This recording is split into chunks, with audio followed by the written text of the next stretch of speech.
नमस्कार। ये है कहानियों का संसार किस्सा कहानी। किस्सा कहानी में आज फिर से हाजिर हूँ मैं भारती कुमारी। आजकल आप सबको सुना रही हूँ भगवती चरण वर्मा का लिखा हुआ उपन्यास चित्रलेखा। आज चित्रलेखा का 11वां परिच्छेद होगा। पिछले यानी 10वें परिच्छेद में आपने सुना कि उससे पिछले में सुना होगा कि मृत्युंजय एक सामंत है, उनकी बेटी है यशोधरा। वो बीजगुप्त को अपने यहाँ भोजन पे आमंत्रित करते हैं और वहां पे नृत्य होता है चित्रलेखा के साथ आमंत्रित करते हैं क्योंकि वो बीजगुप्त और चित्रलेखा के संबंध को जानते हैं। वहां कुमारगिरी भी आमंत्रित होते हैं और बीजगुप्त के साथ श्वेतांक और कुमारगिरी के साथ विशाल देव भी वहां होते हैं। और 10वें भाग में था कि सामंत मृत्युंजय बीजगुप्त को निवेदन करते हैं कि वो यशोधरा का पाणी ग्रहण करें, वो शादी करें। लेकिन बीजगुप्त कहता है कि वो विवाह नहीं कर सकता क्योंकि वो विवाहित है। हालांकि वो विवाहित नहीं है क्योंकि वो चित्रलेखा से विवाह नहीं कर सकता, लेकिन वो मन से अपने आप को विवाहित मानता है। लेकिन मृत्युंजय फिर भी चाहते हैं कि बीजगुप्त यशोधरा से विवाह करे। चित्रलेखा भी समझ रही है परिस्थितियों को। चित्रलेखा समझाती है मृत्युंजय को कि बीजगुप्त इस विवाह के लिए मान जाएगा क्योंकि किसी भी सामंत के लिए या जो भी राजशाही या जहां शासन करने की बात होती है वहां उत्तराधिकारी महत्वपूर्ण है। और चूंकि चित्रलेखा से बीजगुप्त को उत्तराधिकारी नहीं मिल सकता, वहां पर कुमारगिरी भी होते हैं और कुमारगिरी भी मृत्युंजय को कहते हैं कि बीजगुप्त से अच्छा वर आपको नहीं मिलेगा यशोधरा के लिए। और कुमारगिरी साथ ही ये भी कहते हैं कि हो सकता है कि चित्रलेखा खुद ही बीजगुप्त को छोड़ना चाह रही हो। अब चूंकि कुमारगिरी के पास तो आ चुकी है चित्रलेखा, पिछले भाग में आपने सुना होगा, तो कुमारगिरी को चित्रलेखा के मनोभाव का पता चल चुका है कि चित्रलेखा उसकी ओर आकर्षित हो रही है। इसीलिए वो और ज्यादा जोर देकर मृत्युंजय को कह रहे हैं कि आपको बीजगुप्त से अच्छा वर नहीं मिलेगा यशोधरा के लिए। आज 11वां भाग। चित्रलेखा ने अपने जीवन में ना जाने कितनी बार प्रेम की व्याख्या की थी और प्रत्येक बार उसने अनुभव किया था कि उसका पिछला निर्णय गलत था। सबसे प्रथम प्रेम चित्रलेखा के लिए ईश्वरीय था। उसने अपने पति से प्रेम किया था। उस प्रेम में पवित्रता थी, पति के प्रति निसीम भक्ति थी। पति से प्रेम में चित्रलेखा ने अपने अस्तित्व को पति के अस्तित्व से मिला दिया था। नहीं, उसने अपना अस्तित्व ही मिटा दिया था। वो हंसती थी तो पति को प्रसन्न करने के लिए और वो बोलती थी तो सिर्फ पति को प्रसन्न करने के लिए। यहाँ तक कि वो स्थित थी केवल अपने पति के लिए। उसके जीवन का प्रत्येक पल उसके पति को समर्पित था। पति उसका विश्व था, परमेश्वर था और अस्तित्व था। और पति के प्रेम में उसे कितना सुख था। पति से प्रेम उसके आत्म बलिदान की पराकाष्ठा थी और आत्म बलिदान में कितना सुख होता है ये आत्म बलिदान करने वाला ही जानता है। पति की मृत्यु के बाद उसका संसार अंधकारमय हो गया। उसे अनुभव हुआ कि उसकी साधना तथा तपस्या ये सब व्यर्थ हो गए। उसने कभी कभी आत्महत्या की भी बात सोची, पर आत्महत्या महान पाप है वो ये जानती थी। उसे बताया गया था कि तपस्या जीवन का प्रधान अंग है और विधवा का कर्तव्य है संयम युक्त साधना। चित्रलेखा ने यह भी किया, पर ये उसके लिए कठिन था। जिस समय तक पति जीवित था वो पूजा कर सकती थी, तपस्या कर सकती थी और साधना में रत रह सकती थी क्योंकि इन सब का केंद्र स्थित था। एक आधार उसके पास था। केंद्र के टूट जाने पर तन्मयता विचलित हो गई। विश्वास अपना आधार ना पाकर डिग गया। इसके बाद उसने कृष्णादित्य से प्रेम किया। इस बार प्रेम दैवी ना था, प्राकृतिक था। इस बार प्रेम में भक्ति ना थी, केवल आत्मविस्मरण था। इस बार प्रेम में अपना अस्तित्व मिटाना ना था, वरन अपने और अपने प्रेमी के अस्तित्व को एक में मिला देना था। कृष्णादित्य के प्रेम में चित्रलेखा ने प्रथम बार पिपासा का अनुभव किया और वो चौंक उठी। पिपासा के महत्व को वो ना जानती थी। पति के प्रेम में तो उसने अपने को ही मिटा दिया था, फिर पिपासा कैसी? इस बार चित्रलेखा ने अपनी इच्छाओं का अनुभव किया। अपने उद्गारों के उग्र रूप को देखकर वो पहले तो कुछ डरी, फिर उसे सुख हुआ। इस बार उसने अपने में जीवन का अनुभव किया। प्रेम भक्ति नहीं है, इसलिए एक ओर से नहीं होता। प्रेम संबंध है, वो दोनों ओर से होता है। प्रेम आत्मा के पवित्र संबंध को कहते हैं। प्रेम में कंपन होता है, पिपासा होती है, आत्मविस्मरण होता है। वहां तृप्ति का कोई स्थान नहीं। प्रेम में आत्म बलिदान होता है, पर वो एक ओर से नहीं, दोनों ओर से। लेकिन एक दिन कृष्णादित्य भी चला गया। इस बार चित्रलेखा ने देखा कि प्रेम अमर नहीं है। एक पवित्र स्मृति प्रतिदिन धुंधली होती हुई मिट भी सकती है। बीजगुप्त चित्रलेखा के जीवन में आया। इस बार चित्रलेखा ने प्रेम में केवल पिपासा और कभी कभी आत्मविस्मरण का अनुभव किया, आत्म बलिदान का नहीं। इस बार उसने प्रेम की मादकता को देखा। इस बार प्रेम के साथ उसने ऐश्वर्य तथा भोग विलास के मनोहर रूप को देखा। चित्रलेखा ने एक नई बात और देखी। जीवन में केवल प्रेम ही नहीं है, और ना प्रेम जीवन का एकमात्र आधार है।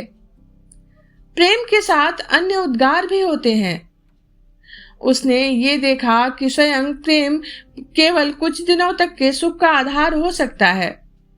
उसके सुख को स्थायी बनाने के लिए आत्मविस्मरण होना आवश्यक है, पर आत्मविस्मरण प्रकृति से असंभव है। इसलिए आत्मविस्मरण को उत्पन्न करने के लिए मदिरा की आवश्यकता होती है। इसके बाद वो कुमारगिरी की ओर आकर्षित हुई। कुमारगिरी युवा था, सुंदर था, प्रतिभावान था, और चित्रलेखा आगे कुछ ना सोच सकी। कुमारगिरी की ओर वो बिना अपनी इच्छा के ही आकर्षित हुई। वो ये समझती थी, पर क्या वो अपनी इच्छा को जानती भी थी? चित्रलेखा कुमारगिरी से प्रेम करने लग गई। इस बार अपने प्रेम के आधार बीजगुप्त के उपस्थित रहते हुए।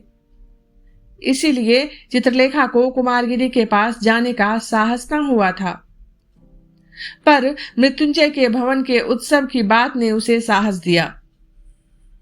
साहस के साथ उसकी मनुष्यता को धोखा देने का एक बहाना भी दिया। उसने मन में कहा, बीजगुप्त को सुखी बनाना मेरा कर्तव्य है। उसे मुक्त कर देना ही मेरा महान त्याग होगा और उसके जीवन को सार्थक बनाना होगा।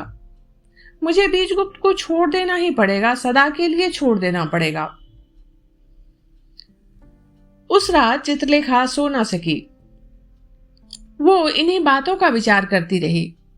प्रातःकाल उसकी आंख लग गई। वो देर से सोकर उठी। उस समय मध्याह्न हो गया था। उसने दासी से पूछा, बीजगुप्त के यहां से कोई समाचार नहीं आया? दासी ने उत्तर दिया, नहीं। चित्रलेखा ने स्नान किया। भोजन करने से उसने इनकार कर दिया। रथ लाए जाने की आज्ञा देकर वो वस्त्रागार में गई। उसने अपने सारे आभूषण उतार दिए। एक केसरिया रंग की रेशमी साड़ी निकालकर उसने पहन ली। अपने केश उसने उस दिन नहीं बांधे। रथ उस समय तक द्वार पर आ गया था। चित्रलेखा ने बीजगुप्त को एक पत्र लिखा। दासी को उसने आज्ञा दी कि वो संध्या समय तक न लौटे तो वो पत्र बीजगुप्त को दे दिया जाए। इसके बाद उसने घर का भार अपनी एक विश्वस्त दासी पर सौंपा। वो दासी आश्चर्य में थी। चित्रलेखा ने केवल इतना ही कहा, आश्चर्य ना करो सुनैना, मैं कुछ दिनों के लिए इस वैभव को छोड़ रही हूं। जब तक मैं न लौटूं तब तक यहाँ की स्वामिनी तुम हो। रथ पर बैठकर उसने कुमारगिरी की कुटी को प्रस्थान किया। राजमार्ग पर रथ छोड़कर चित्रलेखा ने रथवान से कहा, यहाँ ठहरो। यदि दोपहर के अंदर मैं ना लौटूं तो तुम रथ ले जाना, फिर मेरी प्रतीक्षा ना करना। जिस समय चित्रलेखा कुमारगिरी की कुटी में पहुंची, कुमारगिरी ध्यान अवस्थित बैठे थे। चित्रलेखा वहीं बैठ गई। प्रायः एक पहर बाद कुमारगिरी ने अपनी समाधि तोड़ी। उसने आंखें खोली तो देखा चित्रलेखा सामने बैठी हुई थी। चित्रलेखा के नेत्र बंद थे। वो कुछ सोच रही थी। उसके शरीर पर केवल एक वस्त्र था। कुमारगिरी ने अभी तक चित्रलेखा का उतावला तथा ऐश्वर्योन्मत्त सौंदर्य ही देखा था। इस बार उसने शांत और तेज से भरी हुई चित्रलेखा को देखा। चित्रलेखा के पीले तथा कृश मुख पर शांति की आभा ने उसकी लोलुपता को ढक दिया था। मंत्रमुग्ध सा कुमारगिरी चित्रलेखा की सुंदरता को निरख रहा था। कुमारगिरी ने धीरे से कहा, नर्तकी। चित्रलेखा ने अपनी आंखें खोल दी। वो बोली, गुरुदेव की समाधि समाप्त हो गई? कुमारगिरी बोले, हाँ, पर नर्तकी चित्रलेखा, तुम यहां किस लिए आई? चित्रलेखा बोली, मैं गुरुदेव से दीक्षा लेने आई हूं। कुमारगिरी, पर तुम्हें याद होगा कि मैंने तुम्हें दीक्षा देने से इनकार कर दिया था। चित्रलेखा, हाँ, मुझे याद है, फिर भी चली आई हूं। मैंने त्याग किया है। आज अपने ऐश्वर्य को तिलांजलि दे दी है।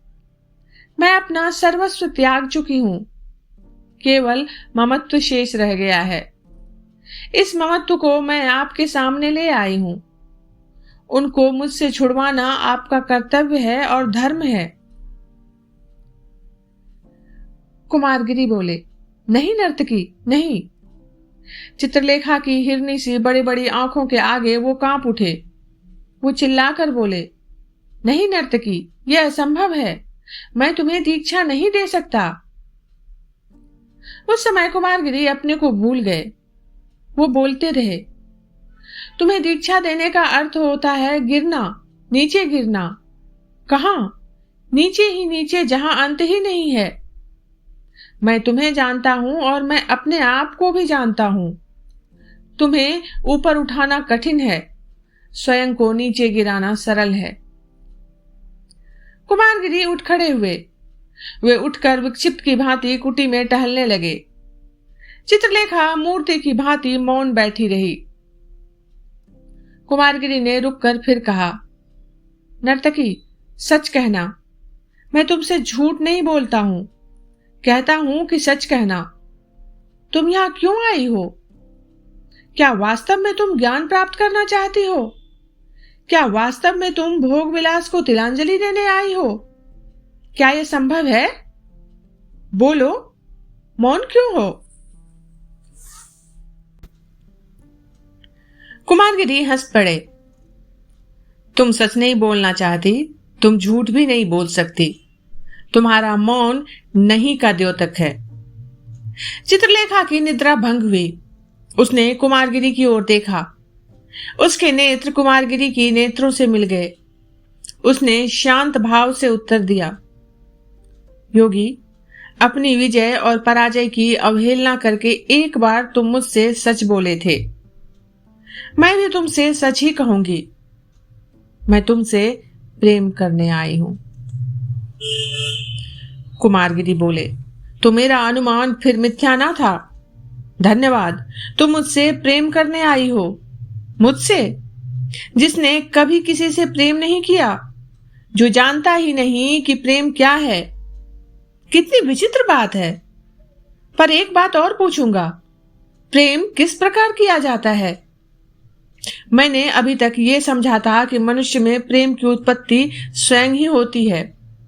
ये नहीं जानता था कि प्रेम करने के लिए पहले मनुष्य कटिबद्ध होता है, फिर प्रेम करता है।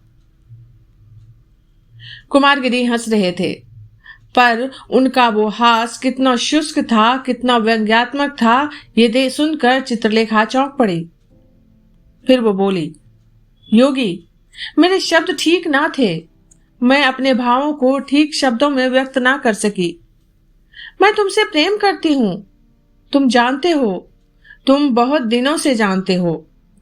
मैं तुम्हारे पास इसलिए आई हूं कि तुम भी मुझसे प्रेम करो।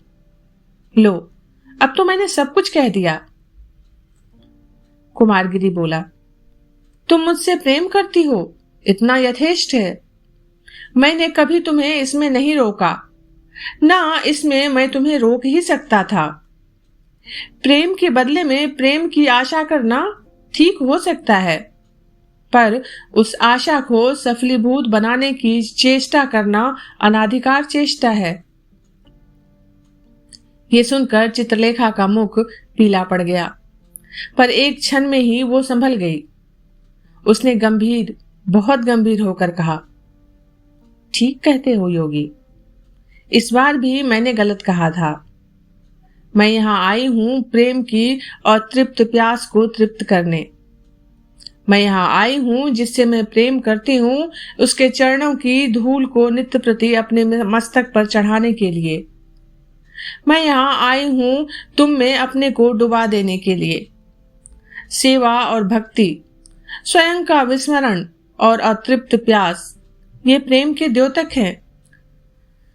मैंने ये सत्य, विश्वास और कर्तव्य के आवरण में अपने विवाह के समय देखा था, पर उन आवरणों में रहते हुए मैं उस समय का वास्तविक महत्व ना समझ सकी थी। अब फिर इस सत्य को देखा, इसलिए तुम्हारे पास आई हूं। इस बार कुमारगिरी गंभीर हो गए। वो बोले, क्या वासना को अलग रखकर प्रेम संभव हो सकता है? उनके मन में यह प्रश्न उठा। उनकी साधना ने और उनके विश्वास ने उत्तर दिया, नहीं। उनके हृदय ने कहा, मूर्ख, शुद्ध प्रेम में वासना और तृष्णा का कोई स्थान नहीं। कुमारगिरी ने चित्रलेखा से कहा, मुझे कुछ समय दो देवी, बड़ी कठिन समस्या है। चित्रलेखा ने कुमारगिरी के पैर पकड़ लिए। समय देने का समय नहीं रहा देव, जो होना था वो हो चुका। मैं बहुत आगे बढ़ गई हूं, पीछे जाना असंभव है। मैं इस कुटी में रहने आई हूं, यहां से जाने के लिए नहीं। इस बात का उत्तर ना देकर कुमारगिरी ने कहा, क्या तुम यहां पैदल आई हो? चित्रलेखा, नहीं, रथ पर आई हूं। तो फिर रथ कहाँ है? चित्रलेखा, राजमार्ग पर छोड़ आई थी, वो चला गया होगा। कुमारगिरी ने ऊपर की ओर देखा और बोला, हे भगवान, इसमें क्या रहस्य छिपा है?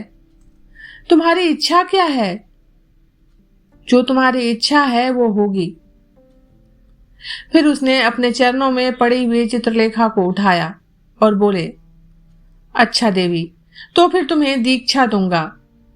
भगवान की इच्छा है कि मैं संसार स्थित वासनाओं से युद्ध करूं, तो फिर ऐसा ही हो। इतना कहकर कुमारगिरी ने विशाल देव को बुलाया। विशाल देव के आने पर कुमारगिरी ने उससे कहा, विशाल देव, तुम्हें देवी चित्रलेखा के लिए कुटी तैयार करनी पड़ेगी। कुमारगिरी की बात सुनकर विशाल देव के मुख पर आश्चर्य के भाव आ गए। इस रहस्य को वो भली भांति समझता था। उसने चित्रलेखा को अभिवादन करते हुए कहा, देवी, तुम्हारा स्वागत है। इस बार विशाल देव ने कुमारगिरी पर अर्थपूर्ण दृष्टि डाली। कुमारगिरी विशाल देव की उस दृष्टि का मतलब समझ गए।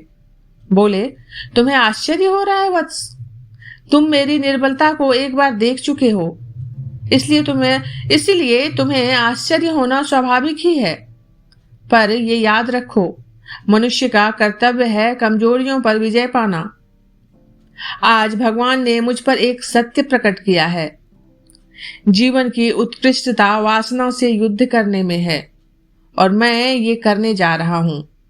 इसलिए मैं चित्रलेखा को दीक्षा देने वाला हूं। कुमारगिरी की बात सुनकर विशाल देव मुस्कुराया और बोला, गुरुदेव का कथन सर्वथा उचित है। कुटी आज रात तक तैयार कर देनी होगी। विशाल देव की मुस्कुराहट तथा उसके इस प्रश्न ने कुमारगिरी के सारे शरीर में क्रोध की विद्युत ही प्रवाहित कर दी। वो कांप उठे। उन्होंने तनकर कहा, नहीं, कुटी की कोई आवश्यकता नहीं। चित्रलेखा मेरी कुटी में रहेगी। समझे विशाल देव? मेरी निर्बलता पर उपहास करने वाले नवयुवक, याद रखना, मैं तुम्हारा गुरु हूं और तुमसे ऊंचा हूं। मैं तुम्हें दिखाऊंगा कि साधना और तपस्या में तपा हुआ व्यक्ति कितना बलवान हो सकता है। कुमारगिरी का ये रुद्र रूप देखकर विशाल देव भयभीत हो गया। वो उनके चरणों पर गिर पड़ा और बोला, गुरुदेव, मेरी धृष्टता क्षमा करें। मैं कुटी बनाने जा रहा हूं। कुमारगिरी गरज उठे, नहीं, अब कुटी की कोई आवश्यकता नहीं विशाल देव। एक बार मैंने भ्रम में आकर तुम्हारे गुरु की हंसी उड़ाई थी, उसका दंड मिल रहा है। तुम्हारे गुरु ने तुमको यहाँ पर पाप का पता लगाने भेजा है। अब तुम्हें अवसर मिला है कि तुम पाप देखो और उस पर विजय पाना भी देखो। अब तुम जा सकते हो, संध्या वंदन का समय हो चुका है। विशाल देव चला गया। कुमारगिरी ने चित्रलेखा से कहा, देवी, जो कुछ हुआ वो स्वप्न के समान है। मैं उस पर स्वयं ही विश्वास नहीं कर सकता, पर फिर भी जो होना था वो हो चुका। कभी कभी डर लगने लगता है, ऐसा मालूम होने लगता है मैं आग से खेलने जा रहा हूं। कुमारगिरी की बात सुनकर चित्रलेखा के मुख पर मधुर मुस्कुराहट नाच उठी। वो बोली, देव, मुझसे भय मत खाना। अपनी साधना और तपस्या में तुम मुझे कभी भी बाधा रूप में ना पाओगे, इतना विश्वास दिलाती हूं। मैं तुमसे प्रेम करती हूं और प्रेम का अर्थ होता है निसीम त्याग। मैं उसी में सुखी होऊंगी जिसमें तुम्हें सुख मिले। तथास्तु। इतना कहकर कुमारगिरी अपने आसन पर बैठ गए और बोले, तुम्हें अपने लिए कुशासन तैयार करना होगा। कुश तुम विशाल देव से मांग सकती हो। मेरी संध्या की समाधि का समय हो गया। इतना कहकर कुमारगिरी ने अपने नेत्र बंद कर लिए। आज का ये परिच्छेद यहीं तक। अभी आप सुन रहे थे भारती कुमारी की आवाज में भगवती चरण वर्मा का लिखा हुआ उपन्यास चित्रलेखा का 11वां परिच्छेद। अगर आपको हम सबका ये प्रयास अच्छा लग रहा है, चित्रलेखा उपन्यास का वाचन अच्छा लग रहा है, इसे सुनना अच्छा लग रहा है और किस्सा कहानी चैनल पर आने वाले सारे किस्से कहानियां अच्छा लगता है आपको सुनना, तो चैनल को लाइक और सब्सक्राइब करिए। जल्दी ही मिलती हूँ अगले भाग के साथ। तब तक आप सब जुड़े रहिए किस्सा कहानी से।